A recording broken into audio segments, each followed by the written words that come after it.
সাংস্কৃতিক সামাজিক তথা সাহিত্যৰ অনুষ্ঠান কিঞ্চিত গোষ্ঠীৰ উদ্যোগত জুবিন গাৰ্গৰ জন্ম দিৱস উদযাপন উল্লেখযোগ্য যে অসমৰ অন্যতম সাংস্কৃতিক সামাজিক তথা সাহিত্যৰ অনুষ্ঠান কিঞ্চিত গোষ্ঠীৰ যোৰহাট শাখাৰ উদ্যোগত যোৰহাট টাউন ষ্টেচন ৰোডৰ মৰ্নিং ডিউ বিদ্যালয়ৰ চৌহদত হাৰ্থৰৱ জুবিন গাৰ্গৰ 53 সংখ্যক জন্ম দিৱস নৃত্য গীত তথা কবিতা আবৃত্তিৰ মাজেৰে উদযাপন কৰা হয়।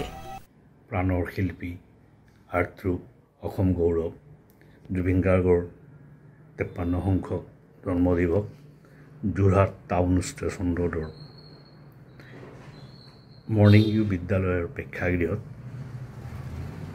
কিঞ্চিত গোষ্ঠী যি গোটেই অসম তথা উত্তৰ পূৰ্বাঞ্চলত সাহিত্য সংস্কৃতি তথা সামাজিক কামত নিজকে নিয়োজিত ৰাখিছে এই গোষ্ঠীৰ সদস্যসকল তথা সাংস্কৃতিক প্ৰেমীৰ উপস্থিতিত জুবিন গাৰ্গৰ 53 সংখ্যক জন্ম দিৱস উদযাপন কৰে।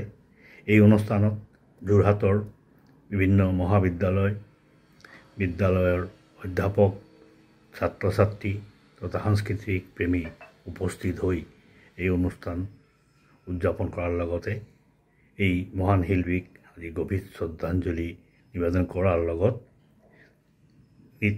গীত কবিতা আবৃত্তি তথা তেখেতৰ বিভিন্ন কৰ্মকাণ্ডৰ কথা সুঁৱৰি তেখেতক গভীৰ শ্ৰদ্ধাঞ্জলি জ্ঞাপন কৰে। সন্ধ্যা আয়োজিত অনুষ্ঠানত প্ৰাণৰ শিল্পীৰ প্ৰতিচ্ছবিৰ সন্মুখত ডক্টৰ সুমিত্ৰ প্ৰকাশই বন্তি প্ৰজ্বলন কৰি অনুষ্ঠানটিৰ শুভাৰম্ভ কৰে।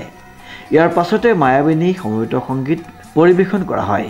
সমবেত সংগীতৰ পাছতেই পৰাশ দত্তই এটি লোকগীত পৰিৱেশন কৰে।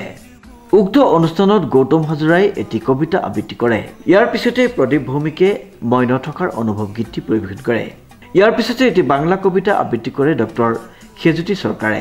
আবৃত্তিৰ পিছত খেজুতি চৰকাৰ আৰু সুতপা সিনহাই যুগ্মভাৱে জুবিন গাৰ্গৰ জীৱনৰ ৰং গীতটি পৰিৱেশন কৰে। শেষত সৌমিত্ৰ প্ৰকাশই আৰু কিঞ্চিতৰ সভাপতি ডক্টৰ প্ৰিয়ব্ৰত সেনে জুবিন গাৰ্গৰ বিষয়ত শুভ ভাষণ প্ৰদান কৰে। অনুষ্ঠানৰ আঁত ধৰে অধ্যাপক ডক্টৰ প্ৰদীপ চৰকাৰে। সমীৰ ৰয়ৰ ৰিপৰ্ট নিউজ নাও।